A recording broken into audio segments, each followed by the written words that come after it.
Welcome back, everyone. If you've not been on any of our sessions ahead of this one, my name is Erin Foley, and I am your moderator for today. And I'm also co-president of the National Adrenal Diseases Foundation, and we welcome you. Our next session is going to be delivered by AJ Connor. AJ is himself a patient with adrenal disease, and he's also a nurse.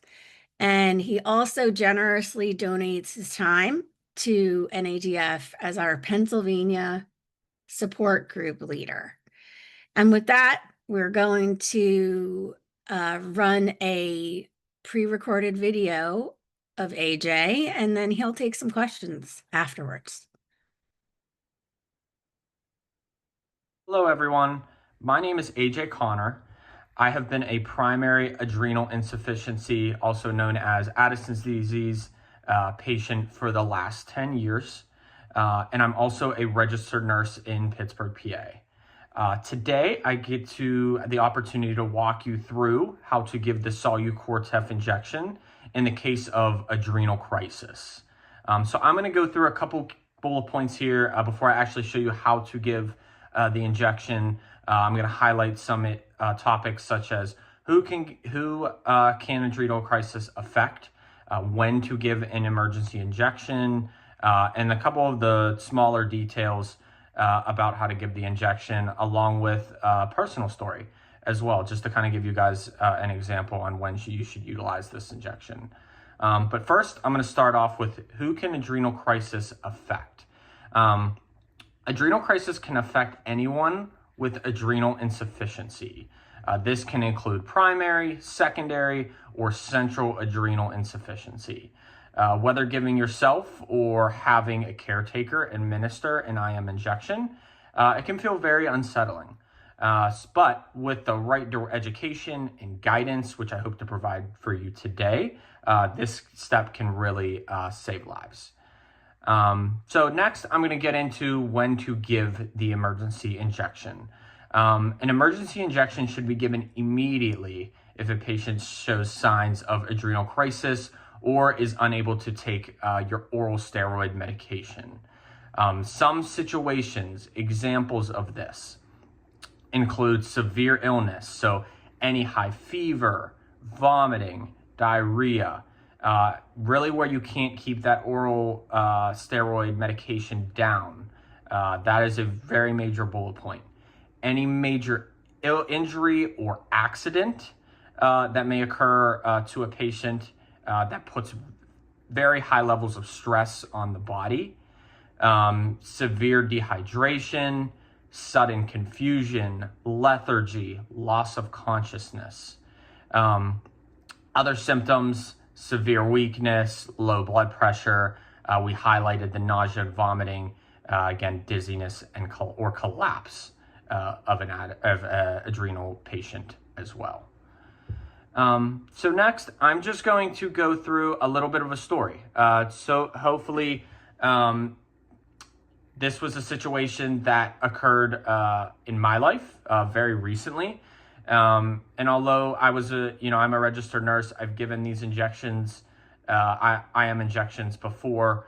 It was very unsettling for someone such as myself as well. So just to kind of give you some background and an example of when you should use this emergency injection, here's a little bit of an event that recently occurred in my life. So I personally experienced this a few months ago.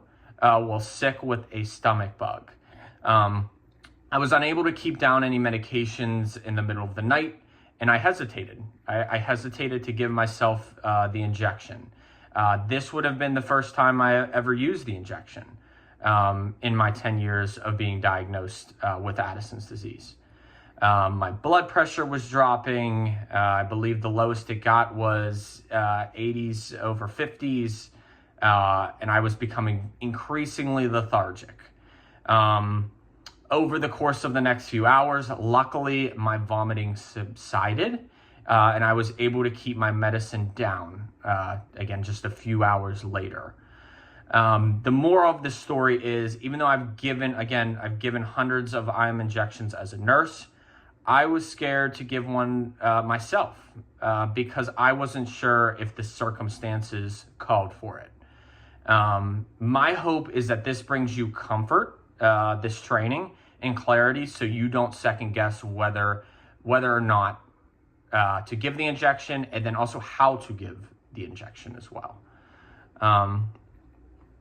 So I'm going to stop there and just kind of go through some other more bullet points as well. All right, everyone. So now I'm going to show you how to actually give the injection here in a demonstration. All the items you see right here, or most of them, should be in your emergency injection kit. For the exception of this, this is just for demonstration purposes. I'm showing you how to give the injection when we're actually giving it. So you can ignore this for right now. Biggest players right here. In your emergency injection kit, you want 2 alcohol swabs right here. One that you're going to use to clean off the top of your vial, and then the others you're going to use to clean off your actual injection site. Next is my syringe here. So if you see right here, I have what's called a vantage point syringe. When you see vantage point, all that means is that after I give the injection through the site, the needle's going to retract back into the syringe. That way we avoid any accidental needle pokes or sticks to the person administering this injection. Another thing that you can see here is that this is a 1-inch syringe. For adults, you want a syringe that's either anywhere between 1 inch and 1.5 inches. For children, we want anywhere between 5/8 inches or 1 inch, but anywhere between those two ranges. So this syringe right here is perfect for both children and adults for giving the injection. Next is our most important player here, the actual medication itself. This is your Solu-Cortef. This specifically is an active vial. And all that means is that it's very easy to get this liquid solution located up top here into our actual medication to mix it together and then give the injection at your site. But first, so I'll set this down. What I'm going to do first is start prepping this bottle. So as I had mentioned, I have the liquid here. If you see right here, this little pink cork, that is just separating my medication and my liquid for now. And then at the bottom here, there's some white powder, if you can see that. And then what I'm going to do is mix all that together. So to do that, I'll put both my thumbs on the top of this yellow piece. And all I'm going to do is press down until I get that cork to fall into my medication.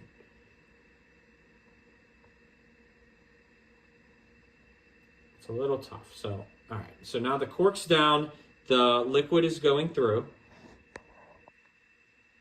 It's going to take a minute to get all that liquid down in there.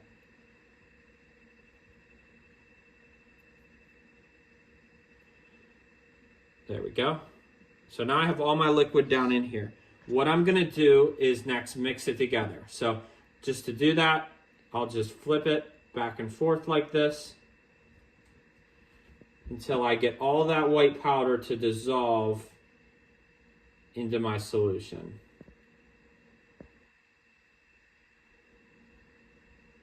Okay. So now I have my solution prepped and ready to go. So I'm going to set that to the side for right now. Next, what I'll do is take my 2 alcohol swabs here.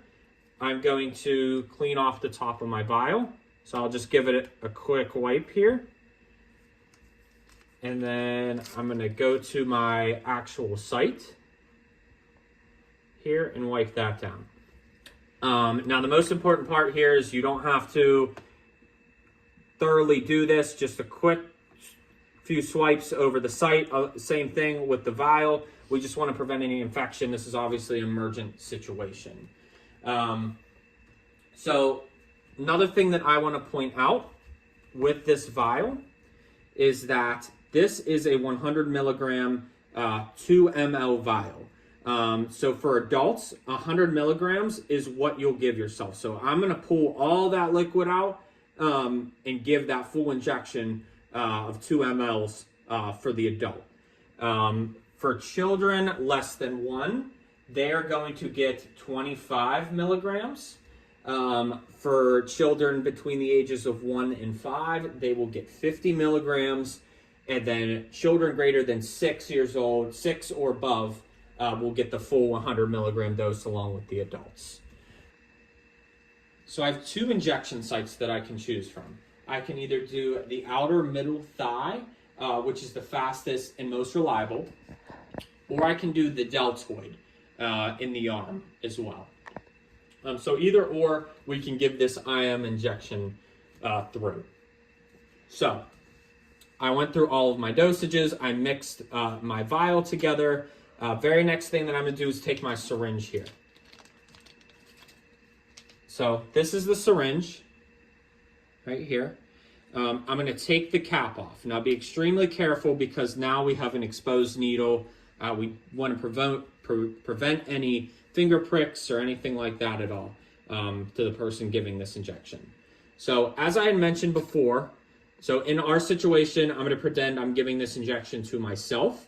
So I'm gonna give myself the full 100 milligrams, the full 2 mLs in this vial. So first I uncapped my needle as I did. I will first pull back the needle or the syringe to 2 mLs here. So I'm just pulling back 2 mLs of air into the syringe. Once I have done that, I'll take my vial, and then all I'm gonna do is place that needle into that pink rubber stop at the top here. And then I'm gonna take it and I'm going to flip it so all that liquid comes down to the top of our vial. And then I'm gonna inject 2 mLs of that air into the vial.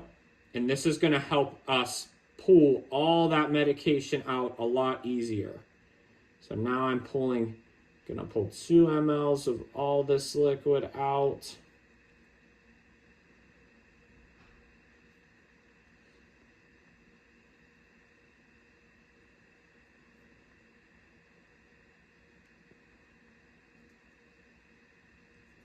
There we go. It's a little tough to get all that. Okay, so now I have 2 mLs of liquid in there. So I want to erase any air that's also in there as well. So now that I have my needle, I don't want to recap my needle. I want to do all these steps in the order that I just did them, again, to prevent any finger pokes. So I won't recap my needle. I've already cleaned off my site where I'm going to inject. All I will do is turn the needle over, and at 90 degrees, I'll just inject the needle. And then I'll give the medication. And I'm giving the medication. And you heard that pop. That needle retracted. It's back into the syringe. I don't have to worry about getting poked. I've given my medication. And now I'm hopefully good to go. I've received my emergency medication dose. After your injection, if you're awake, you want to sip fluids, lie down with your legs raised if you're lightheaded. And then obviously we want to bring all of our medications and medical ID to the emergency room as well. In the hospital, they're going to treat you. They'll continue your IV fluids as well as more hydrocortisone as well. Another thing that I want to point out is, again, I had mentioned a little earlier in the video that this is right here an acto vial. If you have a non-acto vial hydrocortisone kit, all you're going to do is basically that same procedure. You're going to mix the powder with the provided diluent. Again, it's usually that same liquid, normal saline up top here. You're going to dilute it per the label. And then again, do the same exact thing. Draw up the appropriate dose and inject it I am, as I had just showed you as well. So that wraps up our actual demonstration on how to give the IM injection. I just really want to point out some key points to remember that you take away from this training and video. Very firstly, you want to treat first and explain later. If you suspect any adrenal crisis, eject immediately.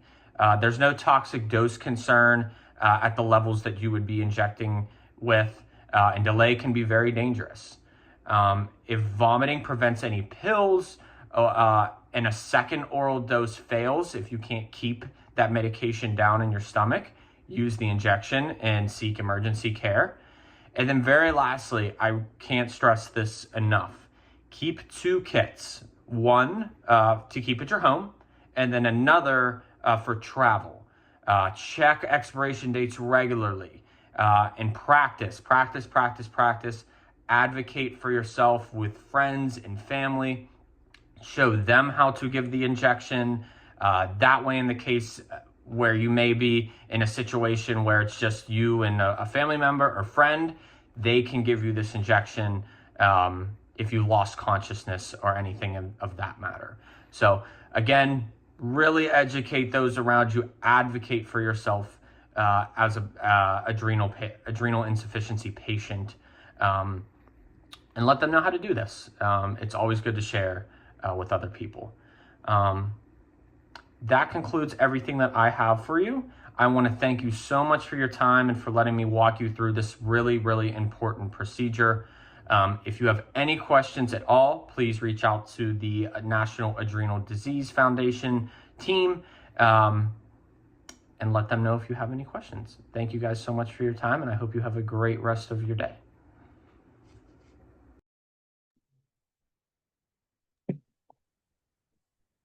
Thank you, AJ, for that wonderful demonstration, and thanks for being here with us today. Really enjoyed hearing from you, and I can see from some of the comments in the chat that hearing your story meant a lot to people as well. First off, I'm going to start. There's a couple of these questions that I think actually that I should take myself. One is, are we expecting an EpiPen-like device to come out anytime soon? What I can say is that NADF is involved with several companies that are trying to bring out devices like that. I think one of them might be submitted to FDA at this point, but that's still a lengthy process. So we may still have a couple years left to go on that. So, but we are very aware of the issues people have regarding injecting and handling the Solu-Cortef vial. I have one question here in the Q&A from someone who's 73 and has severe arthritis in her hands, and she had a crisis recently, unable to push that pink stopper down.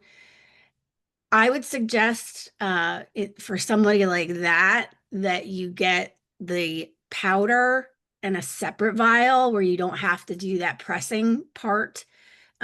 It does add a different other step where you have to draw your solution out first and then kind of, squirt it into the powder vial and then reconstitute. But that might be a solution for you.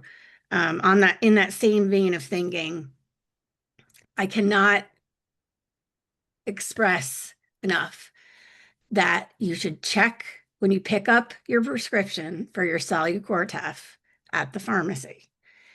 Double before you walk out that door with it, check the packaging and make sure it says Solu-Cortef Acto vial, unless you do want powder and the reconstitution liquid for whatever reason. I have gotten multiple times in the 30 years that I've had adrenal insufficiency, I have gotten just powder. And it only backfired once, which was on my honeymoon in Jamaica. And I had nothing to inject because I had no solution to mix. And fortunately, they had a great doctor who knew Addison's from his training in India, believe it or not. And he was able to help me. So that can just be something to watch out for. Let's see. Oh, the other thing that I thought of when you were mentioning AJ, to have two kits. Um, you really should, and I don't know, my doctor prescribes, I get two vials at a time.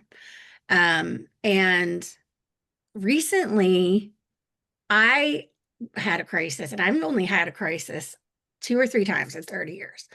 And and this was actually, believe it or not, from a really bad root canal. And the pain of the tooth first, that's what really sent me into crisis. And then the pain during the procedure, I had to inject 2 days in a row. And so if you don't have backup, any way you can get that, just talk to your endocrinologist, explain why. Um, I always like to have two that are, valid and not expired. One question, not about um, the injecting, but a personal question for you, AJ. Do you still experience daily symptoms like the nausea and tiredness, or, over the past 10 years, have you gotten to a point where you don't get those symptoms anymore and you feel normal? Yeah. So, I will say that over the course of the last 10 years, it's definitely improved. I have learned, when those symptoms do occur, when I need to take a break, and what that kind of looks like, at least for me. And I know this will look a lot different for everyone else in this chat. Um, but for me, my lower back starts to hurt a little bit. I wake up in, just a little bit of pain where I notice it during the course of my day. And, I'm just overall fatigued. But then again, it's going to look different for everyone on this video chat. Um, but over the last 10 years, I've was a very athletic individual. I played a lot of sports. I was diagnosed when I was in high school. I still play a lot of sports, work out to go to work. Like I said, I'm a nurse as well, which can be stressful at times. But you just learn how to manage it. You take it day by day. And, I always try, whether I'm starting my day or ending my day, take a look at my symptoms, and how am I going to attack the day, or how am I going to give myself some extra breaks, maybe tomorrow. Hydrating well, eating well, are just very key important factors, and what I've noticed has helped me. Yeah, same. Mhm. I got a couple more years under my belt than you, but yeah, learning, I think like there's a turning point for us where you learn your body, how your body reacts, what level of stress it takes that you're gonna need to updose, right? And the scary part for me is that we often get um, questions or have interactions with adrenal insufficiency patients whose doctors do not empower them to updose on their own. And this is a critical part of preventing a crisis. You really shouldn't ever let yourself get to the point where, like you're so sick you can't even do the injection yourself. Now, not saying that doesn't happen, and couldn't happen to somebody easily and quickly. But I think best practice is orally, and it sounded like that's what you were doing when you were sick, right? And at some point, you're like got to make that call to do it. Um, I also think there's a lot of